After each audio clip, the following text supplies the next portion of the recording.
Welcome. Ziggy1X here with another Nier reincarnation video. I'd like to take a moment at this time to pause and to recognize our dearly departed Yoko Taro. He fought bravely, but when it came to the Persona gang moving in on his turf, and then his supposed allies in the Square Enix gang, when those two met and crushed him between them, there was nothing he could do. But it is precisely as he predicted, because he tried. And you'll remember that we've just been working here through season 2 of Nier Reincarnation. And he did what he said he would do. He turned it into a high school drama. And that was precisely because Persona was moving in on Nier's turf. And he knew that if he did not in return counterattack by moving in on Persona's turf, that he would die and Nier would die. And he did this. But then what he wasn't expecting is he wasn't expecting his allies on the Square Enix side to betray him and stab him in the back. That's the only thing that can explain what happened here. There's no other reason, because Yoko Taro himself said that if Persona moves in on Nier's turf, Nier's going to, and I quote, freaking die. Now, with that being said, let's get into the new Persona 5 Royal collaboration, shall we? All right, I'm having a lot of fun with this right now. So we've got the news here. Let's take a look at this real quickly.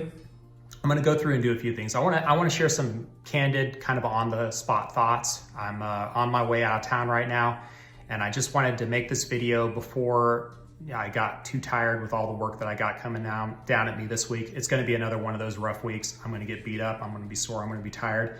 I might not make another video this week, but let's just get this out of the way. So we've got Persona 5 coming in right at us, coming in and coming hard. Now, what this is going to do is this is going to bring 3 new characters with us. One handout character, which is going to be Fox, and then the 2 premium gacha characters, which are going to be, I almost said Zero. Wow. Going to be Joker and Queen. Zero and Joker, I don't know if any of you guys watched Code Geass, but yeah, Zero and Joker got a lot aesthetically in common there. Anyways, so we've got these guys coming in at us. Now, what are these going to bring to the game? Well, they're new characters for one. And something that's been commented on a lot is that Final 14 brought new costumes, and they brought that really awesome event, the big Final Fantasy 14 music, the graphics, all this other stuff, the big fight against Hades. And these were all really great things, and it's just an amazing collaboration. And what I think happened behind the scenes, and we were casually witnessing evidence of this, but the developers, the boys and girls over at Applebot saw the behind the scenes data, and they saw this giant influx of people coming in. And what they realized probably is that branching out to ancillary franchises, which have a bleed over with the Nier content and the Nier fans, reaching out to those and bringing them in, just showing them how high quality this game was, for a mobile title especially, and getting them just in the door, that was enough to probably bring a significant amount of retention for them and to bring in that new interest. The game has grown. I've seen it in my own viewership, and this could be in part because I'm a growing channel. I'm still an incredibly small channel, but I'm a growing channel. And so what they wanted to do is they want to say, hey, what's another good franchise that has that intersection, that crossover with Reincarnation or with Nier in general and Drakengard? Well, let's look at Persona. Persona likes doing collaborations, and they like getting their own product out there because it's good marketing for them. And so they do this. Now, what this guy brings is it brings 3 original characters, much like Drakengard and Nier Automata. Here is why I wasn't sure with this one if we would actually see the characters. I figured we would, because the characters are so unique and so specialized that if we had Rion dressed up as Joker, it wouldn't have quite hit the same chord as Joker, being Joker. And so it made sense for them to bring it in. There's another thing that makes sense with this as well, and that is the amount of resources that we've been given out lately. Since Awakenings, and this is something that I predicted some time back, is that because of Awakenings, we were going to see what we had seen, an overabundance of things like advanced handbooks and mythic slab stones. These things we have been getting in spades. I've got over 100 advanced handbooks in my inventory right now. I almost don't even know what to do with them. I'm sitting on a bunch of my own costumes at level 70 and level 75, but I'm not sure if I want to commit to just awakening them for kicks and giggles. What it comes down to is I want to make sure that I have enough resources on hand just in case I need to beat a challenge, and then I have those advanced handbooks, I have those black pearls, and I have those other resources on hand, so I could just pull the trigger, get it done, get them into the event, get them into the challenge, whatever it may be, and be done with them. So that was the first thing that's the first thought that's going through my mind. But I'm also noticing that my own Mythic Slab boards for my current character roster that I have they're almost maxed. At least for the up to the 66%, which is where you use mostly just the low rarity and the medium rarity stones. The higher rarity stones are still very rare, but I have a surprising number of my characters maxed to 100% on the regular Mythic Slab board. So what happens when we start getting an overabundance of materials and we don't have enough characters to use them on? Well, now it's time to start introducing new characters. Now we do have Hina and Yuzuki coming into the game at some point, and that's probably going to be for the completion of Chapter 2. So that's going to be sometime in the next month or two, I'm guessing. But what that means is that we're only getting 2 new characters, and that they'll have their own costumes and everything else, but the Mythic Slab board applies for 1 character and all the costumes. So how do we use these resources? We get new characters, and that's where it makes sense for these Persona 5 characters to be the original characters, separate from the ones that we have in the game. So that makes sense to me, that we'll actually be getting more original characters with future collaborations. I suspect this collaboration is going to do gangbusters. I think it's going to be awesome. And I think the developers are paying very close attention to it. Personally, I'm not going to be going in on this one because I went in hard for the anniversary. And let's go ahead and take a look down here. We'll take a look at my summons, which I put on record. This is a playback, so it's not live. Or it's not in real-time reaction and whatnot, but I got my 6th Yuri, which means I got her debris. And that's the first 4-star debris that I've gotten, which is very exciting for me. It's also a very good debris. It basically means that I can stack her up to 35% cooldown time on her abilities, which is really awesome. Great in arena. It's also great for things like subjugation and whatnot, where you're trying to get into those 2 character skills between in the knockdown period and whatnot. I haven't really dove into subjugation this season. I basically just threw one team, Dark, threw it in across the board because I haven't had time to really build it out. Got my scores and have just been collecting the dailies off those. I'm being super lazy about it right now, but I am going to dive into it this season, and I'm actually going to do something with it. The thing that I have been dipping into a little bit is the recollections for the Theo costume. And it is a very interesting gameplay experience. It's a little too tedious on the character builds. It basically forces you to every difficulty, every step, to rebuild an entire loadout and to build up to 4 or 5 loadouts. I'm gonna do an anatomy of a fight video on this once I finished it, and I'm gonna break down basically the strategies, how you approach it. So be looking forward to that sometime in the not too distant future. Definitely won't be this week, but I probably will be this week in my spare time, focusing, since I'm between content right now, waiting for the Persona event to come out. I'll be probably focusing on the recollections content, going through and trying to get that finished out so that I could put together a in-depth video that gives people an understanding as to how they should approach it and when they should approach it. Because as they said, that this was end game content, and it is end game content for mostly just one reason. You have to have a lot of characters and a lot of weapons, because you can only use each of the characters and weapons, or the costumes and weapons, once in one of the fights. And so this means that you have to have a mix across multiple affinities of weapons, because the effects that are applied for the battles really nerf your team a lot. And so if you don't have a proper loadout of weapons, more particularly than the costumes, then it's really going to hurt you, and it's really going to keep you from finishing those fights. So again, I do understand what they were saying when they said end game content. For someone who's been playing since the game launched, it's not terribly challenging. It's probably equivalent to something along the lines of floor 31 to floor 35 of the tower. So if you could do floor 31 to floor 35 of the tower, then you can do this content. Okay, what we got here is we've got Persona 5.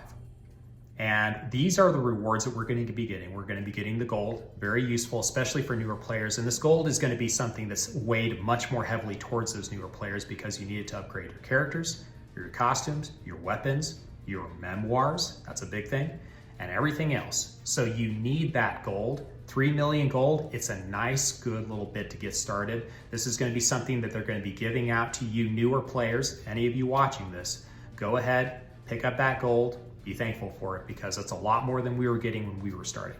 I'd also recommend those who have just started the game, maybe in anticipation of the Persona 5 event, go ahead and get as much as you can out of this anniversary that's currently running. These 3 characters that are on the anniversary banner are amazing, each one in their own right. And I've been using them mostly in the Recollections content just to kind of feel them out and see how they go. I've used them a little bit in Arena and whatnot, and just general challenges. They are all banger characters. So please jump in there, use the resources you have. Persona 5 will bring its own gems and everything else. If you're really dipping in for Joker or Queen, you'll still have plenty to chase them, I presume. Okay, so we're getting a couple other things here. We're getting 10 advanced handbooks. It's enough to give you 1 ascension or one level cap increase. Black Pearl, a couple other things here. Medium slabs, small slabs, these are all good things. Okay, so what we have here as well is the increase to the Dark Memory quests. I've been farming these out. I finished up the most recent event. And what we have here is we have a lot of drop rates up. Everything is ×3 drop rate up on the normal missions. So that's not the daily missions. This is half energy, 3 times drop rate up. Daily missions are these guys at the top here. Your regular missions, you go into those and you can see that that is the bonus applied. You got your half energy off right there and you have your 3x drop rate up. This is an incredible thing. If you're still farming out Dark Memory characters, and most of us very likely are, you should be dipping into this whenever you get the chance. I've grown to appreciate more the Dark Memory characters. There's a few notable mentions in particular, but for a couple reasons. In the more difficult content, they mitigate damage. Okay, they mitigate their opposite element damage. So Lavania, being a dark character or primary dark character, he mitigates the light damage by 25%. This is huge, especially when you've got these enemies throwing these big old whomping heavy hits at you. They're automatically by default taking 25% less damage. Then you add in companions and a few other mitigating factors, and you've got a character that's very, very chonky and resistant to the incoming damage. And as we get into more challenging content, we're going to be seeing more of those bigger numbers, so it's going to be ever increasingly more necessary to increase your team's defense, to decrease the incoming attack of the enemy, to build up your team's resistances to those elements. And those are the things that we're going to start to focus on more, and that we already have, away from just raw damage, which is what this game was for a very long time. It was just how much damage can you slap onto your character, and just how much can you get out all at once, build that chain, walla bang, it's done. There are still some of us that can do that. I'm not one of them, but there are still some out there who can just melt things, even the most difficult challenges, and I'm not one of them. Most of us aren't one of them. So we have to then shift a little horizontally to the side, focus on how we can mitigate the incoming damage and how we can make our teams more survivable. The other thing is the weapons. Even with the Recollections, you get those barriers that reduce the nerfs, the battle nerfs that are applied to you for the fights. And I'm even foregoing some of the benefits from those just to slap a Dark Memory weapon of the appropriate element on my characters, just because the amount of damage that a fully awakened Dark Memory weapon can do, that stage 11 weapon with the 5 chain, the increased elemental damage, and depending on what the secondary is, it does what it does. But there's some amazing Dark Memory weapons out there. Every one of them is good, like better than most of the weapons you get from the gacha or anywhere else. And so this should be a focus for people moving forward in a big way. I'm not gonna go on too much here, but I just wanted to cover a few things, let you guys know I'm still alive, mostly still alive, mostly in one piece. Had a few close calls there last week, but I'm still alive, I'm still kicking. So that's really it for this. I had some stock footage running in the background here just so you guys can enjoy that and not watching me yammer on. But it was also an excuse to sneak into my wife's super secret lair where she teaches and to record a video using her super special ring light and her super special desk, which is a foldable desk that I got a few years ago from my own work when I was working out of town. So this is very sophisticated stuff we're using here. So in the meantime, go ahead, and I would also like to, I'm gonna include a couple shout outs in the description for this video. There's a few channels that I've come across on YouTube. One of them covers specifically the Southeast Asia servers, and he's doing some just very highly polished videos and very succinct information he's putting together for that community. And I even learned a few things just looking at that I just hadn't thought of for a very long time, or that I just hadn't realized. And so this is really great stuff. There's also a couple others that are doing lore, and I think that the lore for these games is great. As you saw, I put together that lore video a few weeks back. I posted it last week at some point, but it's something that I love about this game. It's something that you could dive into, and you can start, when you understand where the different aspects of the history and the lore and the whole mythos of things are coming from, you can dive into it and you start looking for those cues. And every time a new character story comes out, every time a new event happens and all these other things, you can start to piece together those little things and say, oh wait, that probably has something to do with this or that or the other. So it's really great to see, and I encourage anybody who's got about 26 minutes to burn to go ahead and thumb through it. I did get some pushback on the length of my intro and the art house style of it. So you know, it's just the way I roll, but it's very easy to use the timestamps in the video. If you just want to skip the entire intro, I believe that the introduction part of it is about 2.5 minutes long. Just skip past that, go to the next timestamp, and you'll be right in the meat of the thing. So I encourage you all to watch it. It took a lot of time for me to put together. I'm really proud of it. So otherwise, I hope you guys are having a great day. Hope that everyone is getting pumped for Persona. Again, I'm gonna look at it, and even if the characters are busted to all belief, I just don't have the resources to pull on it. I kind of did my thing on the anniversary, but I'm very excited that it's here. I'm very excited for the event that it's gonna bring with it. I'm excited for the handout character, and I'm just excited for the general trajectory of this game. I love seeing new people pop up in the community, and I encourage more people to just hop on and either in the Reddit or in the Discord or on the YouTube and just do their thing, have fun with it. And we'll all be supportive, we'll all be there for you. We're a good community. So peace out. Hope you all have a great day. Talk to you later. Bye.